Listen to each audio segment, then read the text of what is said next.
After the invention of virtual glasses, police officers welcomed a new era. With these glasses, they could review crime scenes at any time, but it was only like watching a video playback without the ability to interact with the people inside. Detective Luke was gathering evidence on a beach where a female corpse was found when a sudden surge of electricity passed through. The next moment, he noticed an ethereal figure that wasn't there before. As the figure materialized, Luke recognized the person. To his disbelief, it was his wife Julie, who had died 20 years ago. Unable to contain his excitement, Luke shouted, and to his surprise, she heard him and turned around. Clearly different from the surrounding virtual figures. Luke hurriedly chased after his wife, but he collided with the wall of the real room. However, upon inspection, the virtual glasses showed no malfunction. It raised the question, could it be because Julie also died on this beach 20 years ago, causing an overlap in the virtual spaces of the two cases?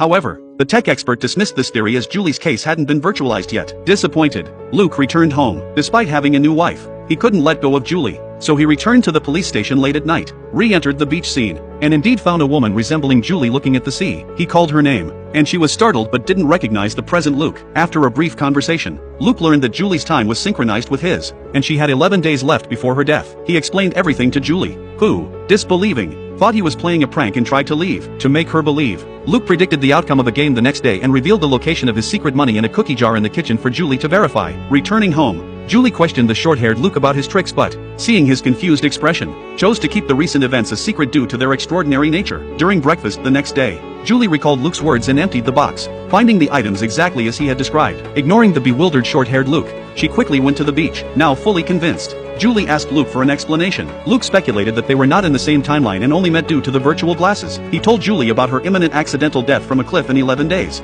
leading her to burst into tears. Luke comforted her, suggesting that perhaps they could prevent such an event from happening. But first, they needed to verify if they could change the future. Luke remembered that they would attend a game at Nathan's house that night, where they all took a photo together. He asked Julie not to go tonight and then checked if she disappeared from the photo. After viewing the photo, they would meet again at the beach. In the afternoon, short-haired Luke planned to take Julie to Nathan's house. However, Julie declined, citing discomfort, and Luke found the photo at home. After the game ended, Luke was pleasantly surprised to find that Julie had indeed disappeared from the photo. They succeeded, meeting again at the beach.